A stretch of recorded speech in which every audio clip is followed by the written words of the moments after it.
Welcome to the Global Gaming Business Podcast, the industry's first and longest running podcast, now in our 16th year. I'm Roger Gross, the publisher of GGB. This week, the GGB Podcast featured a discussion with Richard Bosworth, the president and CEO of JC Hospitality Partners, which owns the Virgin Hotel Casino in Las Vegas, about its recent opening and its unique style of operation. The GGB Podcast is brought to you by IGT's Peak family of cabinets, performance-driven and player-tested across the board. Find out why operators bank on the power of the Peak at IGT.com/peak. Welcome to the Global Gaming Business Podcast. Our guest today is Bosworth, the owner of the Virgin Hotels, at least the head of the group that owns the Virgin Hotels. So Boz, thanks for joining us today, and congratulations on getting that open in June. And I hear you've been knocking them dead so far. Thank you. It's been a very, very exciting time for us. We really appreciate the opportunity to speak with you and your viewership today. Sure. So tell us how the acquisition of the former Hard Rock Hotel came about. What kind of? I know it had been owned by several other companies over the last few years, but how did you come across it then? Well, the acquisition business is always so much fun. Never frustrating, never tough at all. Right. We actually, our ownership group, I was in pursuit of the Fountain Blue, dating back to 2016 and 2017, and we were in actually due diligence in 2017 specifically, and literally happened to get a call from the owner of the Hard Rock at the time, saying that they heard that we were in town, that my group was looking to acquire Casino Hotel, heard a little bit about our multi-operator business plan, thought their property, the Hard Rock, would actually suit itself well to our strategies. And at that point, we just switched gears and thought it would be much easier and much more functional and economic and faster to market to acquire the Hard Rock and rebrand it and transform it, per our plan. Sure, absolutely. And a year later, we closed the transaction. Right. I always loved the Hard Rock. When I used to come in from the East Coast, I would stay at the Hard Rock, mainly because you could park right near it and get to your room in a minute. It was like, unlike at MGM where it takes you 20 minutes to walk from the car park to your room. So I can tell you funny stories about that as well. It sometimes takes long. I've been able to drive to another property, get out, meet somebody faster than they actually were able to get from their room to the restaurant at the hotel they were staying at in some of the larger resorts. Sure. And I always enjoyed the ambiance there, especially the employees. They always had such a great attitude. I remember when my friend Gary Selesner was running the property, he says when you only have to limit the number of studs they have in their ear, it's a pretty good place. So well, it's their family, and they have been, and it was always important from us at the very beginning that they took this ride, this adventure with us.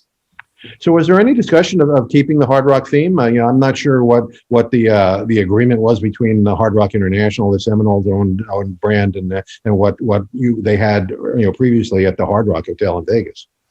No, there was not. We had a very specific plan to introduce two new brands, or unrepresented brands, or not widely represented brands into Las Vegas, that being specifically Hilton and Virgin, ultimately Mohegan, and of course we're supplemented by AEG and our restaurant partners as well. But the plan was always to transform and rebrand the property. Now, please let me state, we think the Hard Rock is an amazing brand. We owned it for 2 years, almost 2 years as a Hard Rock, and it was successful and profitable as a Hard Rock.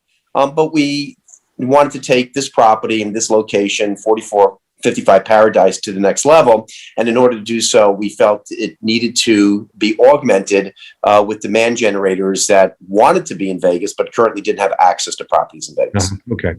So tell me, how did you get involved with Virgin and Richard Branson? I know he's had this hotel chain in a lot of other areas, but this is the first one in Vegas. So how did you get involved with him? Well, I was pursuing projects throughout the country with Virgin Hotel Group, specifically in Chicago and Las Vegas. And he liked, and Virgin Hotel Group liked, our structure of bringing in a third-party experienced gaming operator, letting Virgin focus on what they do, having a very successful gaming operator focus on what they do, because that would have been a new business to them. Sure. So knowing that my business plan, in order to do so with that multi-operator environment, was a bit different, they liked that. That was comfortable for them. So together we were looking at properties for a number of years, and not Sure. only in Las Vegas but other cities. So why do you think the Virgin Hotel brand is really a powerful brand to introduce into Las Vegas? Well, I think not only is the Virgin Hotel brand, but I think Virgin as a brand, Right. and the entire travel consortium, whether it be Virgin Holidays, whether it be the Virgin Airlines, whether it be the Virgin Cruise Ships, whether it be Virgin Galactic, it's a brand that resonates very well internationally. It resonates very well in North America. And it resonates very well in Las Vegas. We've really been embraced by the local community, which is such an important part of our business. And the 2.2 million residents that have supported the Hard Rock have been able to embrace Virgin as well, and that's helped bring them back in. And this was not coming in with a new trying to recreate what the Hard Rock did. It came in with an established name and an established brand, bringing in some of the wow factors that Virgin has throughout the world, and it's been very well accepted. Okay, great. So tell me why you chose Mohegan. I know my friend Bobby Soper was your gaming advisor early on, and Yes. obviously he played a role in that. But what really convinced you that Mohegan was the one to do this for you? So when we bought the Hard Rock, we actually did run an RFP process with gaming operators around the world. Many of them Native American, many of them not. But the multi-operator plan really was birthed with Bobby Soper and myself. Yeah. And Hilton, frankly. Bobby spent a lot of time going back to 2015 and 2016, spending time in McLean, Virginia with me, going to visit the folks at Hilton, talking about the protocols, how these two very successful operators can work together, utilizing their databases, what would be important to their customers, what does the gaming customer need from a hotel, what the hotel customer is going to need as it relates to food and beverage and interaction with gaming and entertainment. So Bobby was incredibly critical to the entire process. Bobby and I, it's a great story how we met, but it was in New York City over a glass of water at 11 o'clock in the morning on a late December. And 4 hours later, me and his crew were on a plane to Las Vegas to take a look at some projects together, because they brought on very, very quickly to the multi-operator environment, specifically how that interacts with smart capital.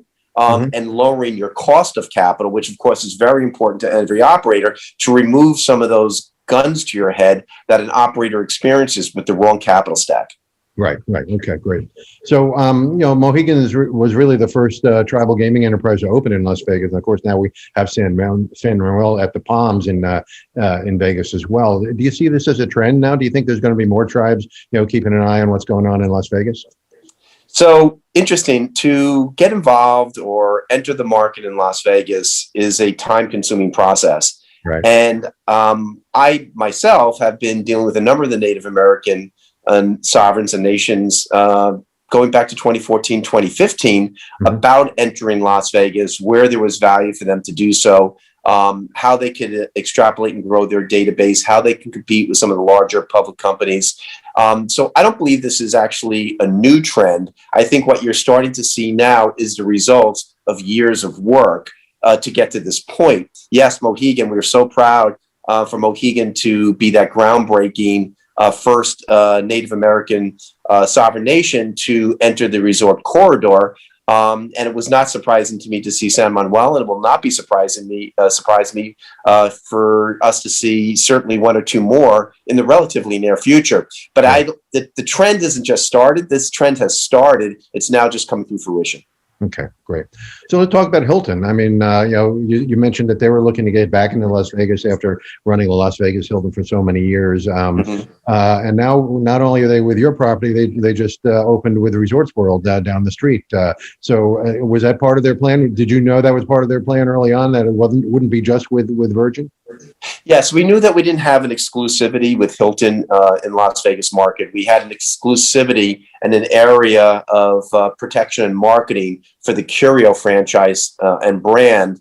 Okay. So we knew that, but the reality is with a company like Hilton, or even with Marriott's got a lot of product in town. Right. These large hotel companies with these very large pipelines and demand pipelines have a very diverse segmentation of customers, whether it be group and events, Right. whether it be Hilton Honors in this case, whether it be FIT, leisure, travel.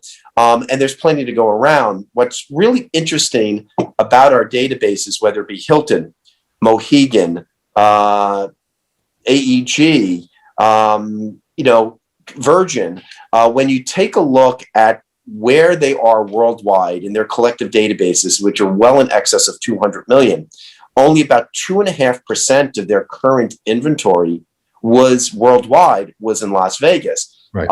And you compare that to an MGM, Right. just as purely as an example, certainly a powerhouse that has a 55, 60 million customer active database, but has 83% of their worldwide inventory in this location. Right. So for a Hilton and a Mohegan and a Virgin group with all the different travel companies, there was so much unmet demand, and we're already seeing this play out.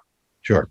Well, Joe Hassan explained to me the power of all of these databases, certainly of the Hilton and Mohegan database. Have you seen a lot of response from that so far? Oh yeah, I mean we're actively booking business through all channels. It's been remarkable, but every channel that we have from a marketing perspective has been contributing to the early success. Okay, great. So let's talk about the property. Did you renovate the entire property, every hotel room? Because some of it was relatively new, right? I mean, the tower at Hard Rock, was what, 5 years old, if not even newer than that. The last tower that entered the market in 2011, but it was in excellent shape. We've renovated actually every inch of the front of the house of the property, including the 5-acre pool deck, as well as the sense of arrival, the landscaping. You can see in the front, even the cafe, and there was a broken structured building in front that we took down, opening up to 2 acres. So you have truly a true resort sense of arrival when you come in to the property. We're able to add more parking, but every inch of this property, from the front of the house perspective, as well as much of the exterior of the property, has been renovated. Okay, great. So the thing that including all rooms, including all 1,502 rooms, all the rooms as well. Okay, great. So the thing that really shocked me was when I walked in there is that the center bar was gone. I mean, that was such a signature for Hard Rock. What was behind that decision? I'm going to tell a little bit of a story with that, because it was a decision that we made very early on, and I will explain, our reasoning, because obviously it was a very successful bar for many, many years, and in fact, it was a trend-setting design element, I think, for many casinos, and that were built beyond that, beyond Peter Morton's success with the Hard Rock back in 1995 and onward. I used to tell the team, and it's probably getting a little old, they don't like hear it any longer, that I love puppies and I love slot machines and I love puppy slot machines. But when you walk in the first 10 feet, the first thing that hits you with is a puppy slot machine. That's not the hospitality sense of arrival that I think today's traveler and today's generation of traveler are looking for. So we pushed back the gaming floor about 40, 50 feet, not much, to basically open up that lobby for traditional hospitality as well as hotel arrival. Additionally, the center bar blocked all line of sights, to our restaurant row in the back. You couldn't see it. It was actually pretty confusing from a wayfarer standpoint, and it also chopped up the gaming floor. So what we did is and again, I joked, I made it the off-center bar. We literally picked up the bar, enhanced it and enlarged it and grew it from a capacity standpoint, moved it about 60 feet off center to the right. Mm-hmm. So we still have a great bar, the bar at the Commons Club and the Shag Room, which combined is about 8,500 square feet, larger than what the actual Pure Bar itself. But when you had that bar in the middle, it ate up 10,000 square feet of gaming space with so many of the services. So we were actually able to add 10,000 square feet more of gaming to our floor, open it up so it wasn't restrictive, so you had to travel around it to get to tables, so you had opened up the line of sight, and yet still preserve the energy and the action of that bar, which we now have at the bar at the Commons Club and the Shag Room. Mm-hmm. Okay, great. The Peak family of top-performing cabinets by IGT are accumulation of years of research and development, a passion leveraging both internal expertise and customer feedback. The results are a series of astounding cabinets that command attention with sleek modern features, ergonomically perfected curves, and bold design. Every aspect of the Peak cabinets have been scrutinized to ensure a comfortable gaming experience resulting in exceptional performance you can bank on. Learn more at igt.com/peak. And now back to our podcast. So another signature of the property was the pool area. I mean, it had a reality show based around it, and it was a pretty crazy, wild party area. Completely redesigned that as well. What was the thoughts behind that? It was location. First, we I want to say that we, ceased rehab at the end of 2018. Knowing that we were getting ready to embark upon a renovation. I like to describe our backyard, our 5 acres of our pool deck, is like a baseball diamond. And if you visualize a baseball diamond, rehab was out in center field. Right. And the staging and the party was in center field with all the music blasting up into what in our case, the hotel rooms, the casino tower, and what was at the time, which is now the Canyon Tower, what was also at the time called the Paradise Tower, and it reverberated, as well as it didn't give you a sense of arrival because you had to come through the Paradise garage. Sure. But right. what really was the big difference for me is our event space and our conference facility is all located in that section of the resort.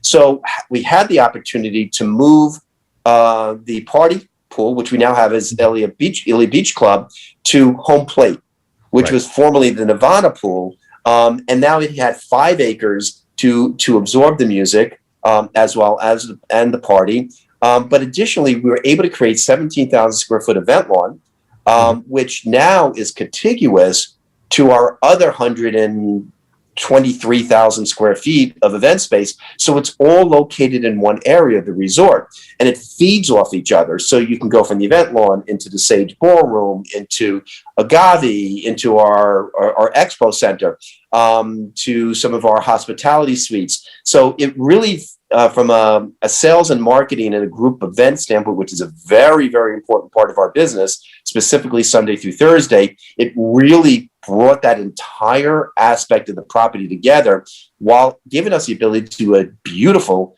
new day club, Ilya Beach, which is 2 levels. We were able to join 2 pools together, build a bar, build more restaurants, and actually increase its capacity.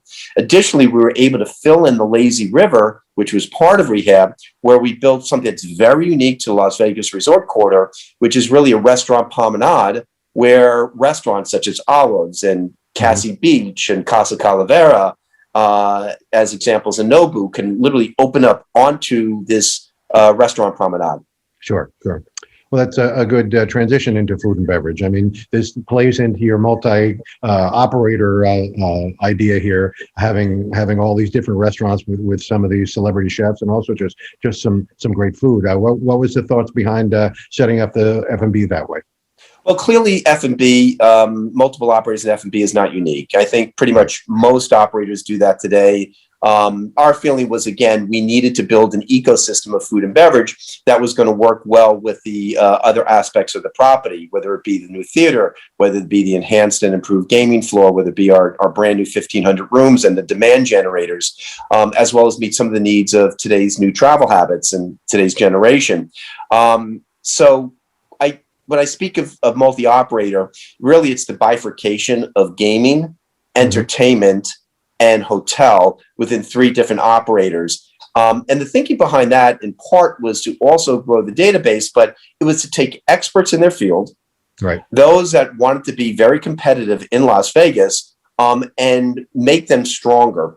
The typical reaction that you would have gotten from the old guard in gaming, and trust me, I've had a lot of doors slammed on me when I described, this theory, this investment thesis by the old school of gaming operators, is that the knee-jerk reactions, you can't separate it because gaming customers need this, hotel customers need this. Now, how are you going to get them to work together?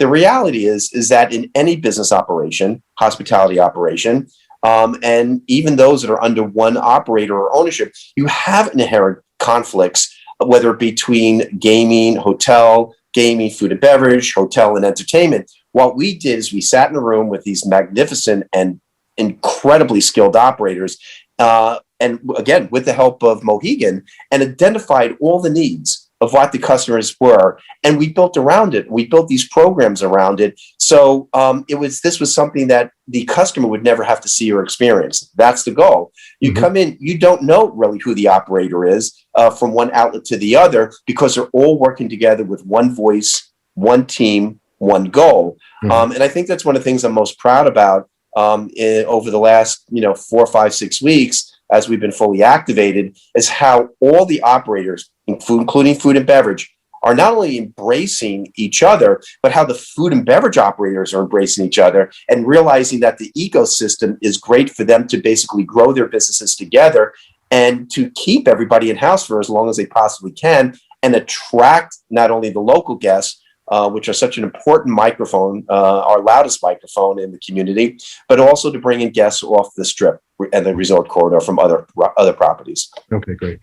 So, another signature of Hard Rock was the entertainment with the joint. And frankly, I was always a little disappointed in the sound in the joint. It was a little cavernous, and the sound bounced around a lot. And how have you redesigned that theater experience there now at Virgin? I want to appreciate you recognizing that, because I actually experienced it myself as well. When we first, although I had been here as a consumer and as a guest prior to the acquisition, I was here a lot more, obviously, in almost every event in the joint, post acquisition. And I noticed that as well. There was a reverberation, particularly when you were sitting in the VIP suites area looking down. But we had an opportunity to spend about $1 million to $1.5 million on sound equipment to help that. And our partner AEG did a great job in really redesigning and reestablishing the guest experience with new bars, new VIP services. It's spectacular. It's great. We're thrilled. We've got 24 shows. As of 2 days ago, it was 24 shows booked in the last quarter of this year, and it may have even grown. I think I've seen 2 more bookings come in. But we work very, very closely with AEG on that theater, on that operation, and driving content that will really activate the entire property besides just the theater. Sure, I'm looking forward to going there for the first time since it was a joint, and you do have some great acts coming in. So have you been getting good response to the entertainment there? Yes, fabulous. I mean, we've had a couple of shows sold out within an hour, and I think it's in part to your point that we do have some great shows. But I think the general public is so hungry for entertainment. Yeah. I mean, you could see what's gone on at Allegiant Stadium over the last couple of weeks with some of the concerts there, particularly Garth Brooks. Yeah. Well, I always liked the vinyl showroom as well. I've been to the Casino Entertainment Awards, I think, every year for the last 5 years, and also, it's just a nice little room, very comfortable room. And I know you didn't change that too much, right? We did. We spent $250,000 in the room. We cleaned it up, some new flooring, painted it, add a few new elements. But the actual elements of the room itself is always very, very exciting, right? And fun. And that's what we really wanted. We changed the name from Vinyl to 24 Oxford. Okay. 24 Oxford is actually the address of the first Virgin record store in London. Really? Okay. So we thought we should pay testimony to Sir Richard and what he did in his world of music. We've had the show 27 in, which has been highly successful. But it's really a multi-purpose room that could take comedy, it could take small acts. And it's just, again, we've got the larger showroom, of course, in the theater, and to have 24 Oxford, which can offer smaller acts and make me more intimate acts. But you're right, it's a fun room. Sometimes it always reminds me of kind of a hangouts you used to do in the 70s. I'm probably dating myself there, but it was very casual. It's very easy, and it's very fun, and you come as you will. Sure. Sometimes people forget that Virgin, with all the various brands they have, started out as a record store. So it started out in music. He started out as a producer, right? He was the producer for Sex Pistols, so he started out in the music world of music as well. Right. Yeah. No question. So you mentioned a lot of elements for meetings and conventions there. So I imagine that's going to be a major push. Certainly in the winter when people like to come to Vegas for that kind of thing. It's really one of our most important investment thesis was growing the what was already successful event business through the Hard Rock, but taking it to another volume. which is why we've added about 30,000 square feet of additional event space. It's a very, very important part of our business. One of the reasons too that we're affiliated with Hilton. Hilton has 16 national sales offices that drive group business as well. Right. I'm sure Scott, is feeling, will feel that benefit as well over at Resorts World. Mm-hmm. But it is a significant part of our business is driving groups and events. Not only, of course, to service the citywides, but also the self-contained group events at the property. Sure. Great. So, lots of casinos in Vegas have now returned to paid parking. What's your stance on paid parking at Virgin? As a Hard Rock, it was always free and complimentary parking, valet or self-parking. We currently are free for self-parking, and that will remain. I see no reason to change that. We will be implementing a paid for valet. Okay. All right. Great. So, how's the current uptick in business help Virgin? You really opened at just the right time when people started to come back to Vegas. And has that really had an impact on your success so far? Sometimes better lucky than smart, right? So, so rising tides, right? So we are clearly feeling the impact of the increase in the traffic flow to Las Vegas. It was a great time for us to open fully activated. We did open on March 25th, soft opening, and it was a build under 50% restrictions at that time, 6 feet social distancing. But now, of course, as we really had our grand opening on June 10th and 11th and 12th, as the market fully opened on June 1st was, absolutely, helpful. I've never experienced a property that has gotten to 100% of its fair market share so quickly. Yeah. We literally are there already. And my expectation level is that sometimes could take anywhere from 6 months to a year. But we are currently right now pacing from an occupancy standpoint with the market, with the resort corridor market. The weekends we're selling out every weekends. Our midweek business is increasing twofold every week. And now we're up to or very close to market occupancies for midweek as well. And we're seeing a significant uptick as well in our group and event business. I've never seen anything like that as it relates to that growth. Sure. Let's talk about gaming for a second. Hard Rock always had a very good table game business, not so good slot business. Sometimes I remember one of the former GMs of the property telling me he made more on the weekends in beverage revenue than he did in slot revenue, which is not good. So, no. But I'm sure it's a little more even now, especially that Mohegan's in charge. So how is the balance working out there in terms of slots versus tables? Yeah, I it is very balanced. And I think that's one of the reasons we were looking for an operator like a Mohegan. So we could have that balance in gaming. Look, it's still a party environment here, right? It was a party environment at Hard Rock. It's a party environment here. And that party environment also leads to table game play. So what did the presence of Richard Branson have toward the success of this property? He was certainly very visible during the grand opening there. I saw videos of him and pictures of him. He was certainly available to everybody. Is that going to be an important part of going forward here with the success of your hotel? Well, I'll tell you personally, I had to take 3 suits to the dry cleaner the following day and probably ruined a pair of shoes just by getting dunked all day long with his champagne bottles. I seemed to be a target of his. He would shake them up and he would spray the media or the general public. And I was close by, so he seemed to have some level of recreation in dunking me in champagne. But no, he was fantastic. When he walked around on Friday the 11th with the master of the keys, going from restaurant to restaurant, ceremoniously opening all these doors, meeting with some of our culinarians.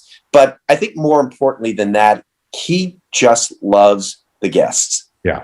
He is the epitome of hospitality. And it's really, with all his fame and all his recognition worldwide, he stops to talk to the guest. Yeah. And I think that's probably one of the things that's really different about our entire environment. Our ownership group, here we office on property. And we're on the floor and we're talking to the guests and we're greeting the guests. And it's a little bit of an old school scenario. And he certainly is a shining example of hospitality, the way he interacts. It was so much fun watching him talk and intermingle with hotel guests and gaming guests and food and beverage guests. We had lunch on Friday before he left. And, he hadn't shared with us, his date for launch. Right. But you could tell he was very busy doing something. Right. But even guests coming up to our table at Cassie Beach House, which he loved, by the way. I think he was there like 4 times in 2 days. He just loved that restaurant. Anybody who came up to the table, he stopped and talked. He talked to them. He gave them eye contact. He was remarkable. Right. Great. That's so. Always when you open a new property, there's some adjustments that have to be made. I mean, it doesn't sound like you had to make too many here. Since you're hitting your targets already. I don't think we're making any adjustments as it relates to our business plan or investment thesis or even our projections. I think what we're making an adjustment to is we're finding out little areas of the renovation that needs to be tweaked. I think we'll probably come back within the next year, spend another $15 to $20 million potentially, and maybe enhance some areas, go back, do some things a little bit differently. One of the areas, frankly, is a change that we're making over the next 5 weeks, which is, you're required from a safety perspective to have fencing by the pools, as we do, of course, following code. And we're going to change some of that fencing from iron to glass. Okay. So you can see, the visual better. Again, it's not a big spend, it's a couple $100,000 relatively, compared to, the overall, resort renovation. But those are things that we're going back in. Maybe there's a spot on the wall there that could use a mural. Or maybe there's another branding opportunity over here, or maybe we could use another food and beverage area over there. So I think as we're learning more about the property, we're learning more about the ecosystem, we're developing some improvements that will enhance the operation further, but nothing as it relates to overall plan. Okay, great. All right, one last question, and this has to do with something I mentioned earlier about how the employees were always so friendly there, so open, and you committed to rehiring most of the employees from the Hard Rock days, and they had to wait a year or so to get their jobs back. But how did you convince them that they needed to come back? Well, I didn't really have to convince them, and I wasn't going to take this ride without them. Yeah. So, but what we did have is, and I'm so proud of that. I'm so proud of them and their family. The way they embraced the ownership group from the very first day we bought the property was so remarkable. We knew that they were the most important aspect of this acquisition was the team members here. But we gave them about 18 months notice towards the closure, 7-8 months very specifically with a date. For closure, but we also offered them what we called the stick around and come back program, because we did realize that, knowing that we were announcing so far in advance that the property would be closing, they would be without jobs. Of course, this was pre-COVID, many months before COVID, before COVID took impact. We were afraid that just naturally they would have to do and take care of themselves. Sure. So what we did is we offered a stick around and came back program, which offered everybody a retention bonus based on their tenure. And how many years they've been on property. We offered them, we removed all caps on their personal time off accruals. We paid them out 100% of their PTO accruals. Because we laid them off, they were able to go in and apply for unemployment. And I think one of the things that we were committed to, because we wanted them to take the journey with us, is we were guaranteed they all had their job back with their same seniority, without an interview, despite the fact that they could be working for new operators. Sure.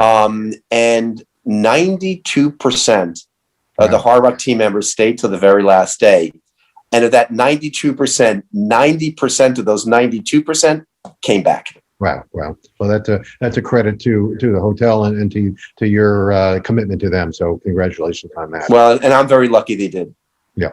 Well, Buzz, thanks for taking the time to do this. I'm excited to see it, and I'm certainly going to have to go to one of the shows there. I have to go through the list and see who excites me most. We'll definitely be in the theater there to check it out, and maybe we can get together when we do that. I'd love that. I'd love to see you when you get here in person. You'll find me. I'm generally bouncing around the floor. I'm sure. Well, thanks for the time and good luck, and we'll talk soon. Thank you. Thank you so much for your interest in our property. Appreciate it. Hope you enjoyed this week's podcast, with special thanks to IGT and its Peak family of performance-driven and player-tested cabinets. Find out why operators bank on the power of the Peak at IGT.com/Peak.